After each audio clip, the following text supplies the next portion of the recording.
तो आज जो हम कहानी सुनने जा रहे हैं वो है मदनापुर गांव की, जहां एक गीजर चोरी हो जाता है। पर रुकिए, ये कोई ऐसी वैसी चोरी नहीं थी। असल में ये कहानी है एक आविष्कार की, एक पूरे समुदाय की, और कुछ ऐसे नतीजों की जिनके बारे में खैर किसी ने सोचा ही नहीं था। तो चलिए देखते हैं कि कैसे एक मामूली से गीजर ने पूरे मदनापुर गांव में हलचल मचा दी। मदनापुर में सर्दियां मतलब कांपते हुए जिस्म और जमता हुआ पानी। वहां के लोगों के लिए नहाना किसी जंग लड़ने से कम नहीं था। जैसा कि गांव के एक बुजुर्ग कहा करते थे, भाई इस मौसम में ठंडे पानी से नहाने का मतलब है सीधे सीधे मौत को दावत देना। और ये सिर्फ कोई कहावत नहीं थी, ये उस गांव की कड़वी सच्चाई थी। तो चलिए सबसे पहले ये समझते हैं कि मदनापुर गांव की असली मुसीबत थी क्या।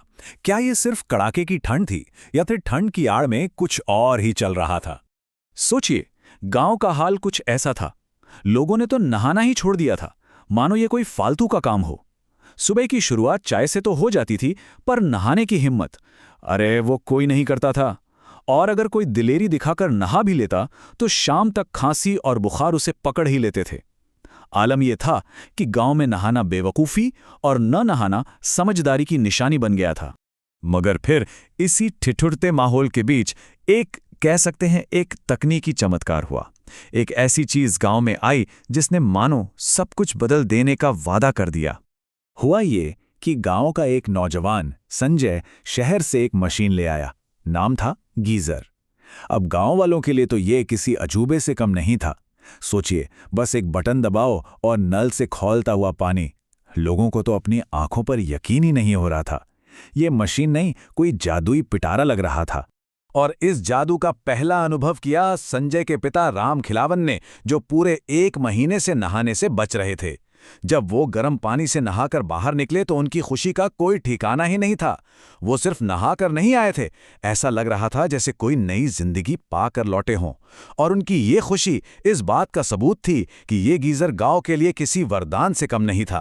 पर यह खुशी ज्यादा दिन टिकने वाली नहीं थी। बहुत जल्द जो चीज एक वरदान बनकर आई थी, वही एक बहुत बड़ी मुसीबत का कारण बनने वाली थी। और यहीं से कहानी ने एक नया मोड़ ले लिया। देखिए, संजय का गीजर उसके अपने परिवार के लिए था, लेकिन देखते ही देखते ये पूरे गांव की जरूरत बन गया। और जब एक निजी चीज पर पूरे समाज का हक हो जाता है तो टकराव तो होना ही था।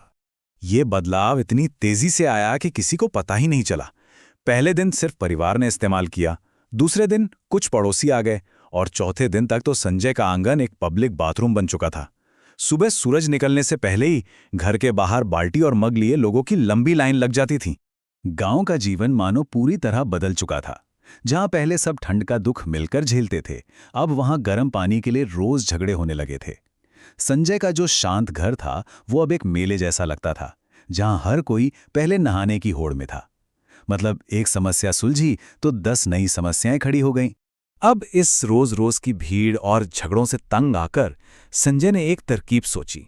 उसने नहाने पर 5 रुपए का चार्ज लगा दिया। उसे लगा कि भाई पैसे देने के नाम पर लोग शायद आना कम कर देंगे। लेकिन संजय का ये दाव, अरे ये तो बुरी तरह उल्टा पड़ गया। गांव वालों को 5 रुपए की कीमत मजाक लगी। वो बोले, बस 5 रुपए, ये तो मुफ्त के बराबर है। लोग और भी खुश हो गए और कुछ तो दिन में 2-2 बार नहाने का प्लान बनाने लगे। अब संजय के घर पर भीड़ दोगुनी हो गई थी। जब संजय की सारी तरकीबें फेल हो गईं, तब कहानी में आया एक जबरदस्त मोड़। एक सुबह जब लोग नहाने पहुंचे तो गांव का वो कीमती गीजर अपनी जगह से गायब था। जो सामाजिक हंगामा था वो अब एक रहस्यमयी चोरी में बदल गया।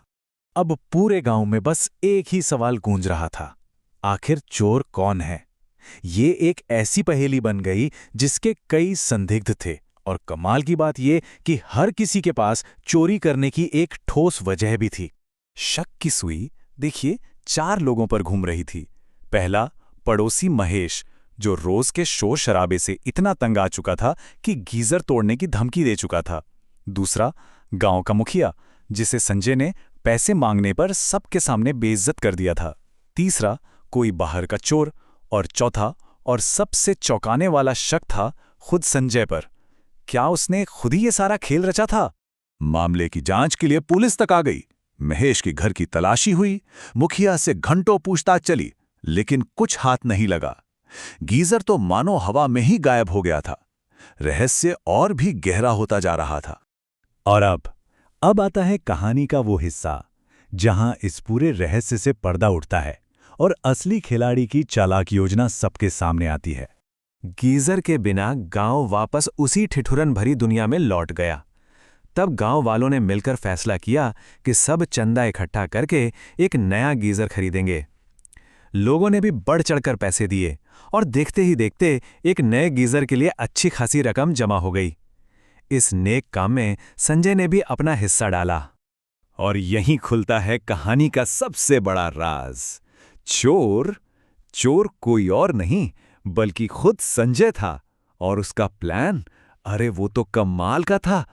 उसने खुद ही गीजर छिपाया, चोरी की झूठी कहानी गढ़ दी और फिर गांव वालों के ही पैसों से अपने ही गीजर को नया बताकर वापस ले आया। वाह, एक तीर से दो निशाने।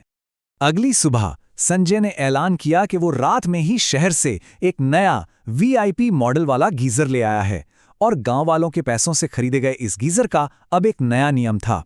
ये पब्लिक के लिए नहीं है, ये सिर्फ घर के 2 वीआईपी सदस्यों के लिए है, यानी संजय और उसके पिता। इस तरह संजय ने अपनी शांति भी वापस पा ली और अपना गीजर भी। तो क्या संजय का ये तरीका एक चतुर समाधान था या फिर सिर्फ एक धोखा? ये कहानी हमें सोचने पे मजबूर करती है कि कैसे कभी-कभी एक अच्छे आविष्कार और इंसान के अपने स्वार्थ के बीच की रेखा बहुत धुंधली हो सकती है।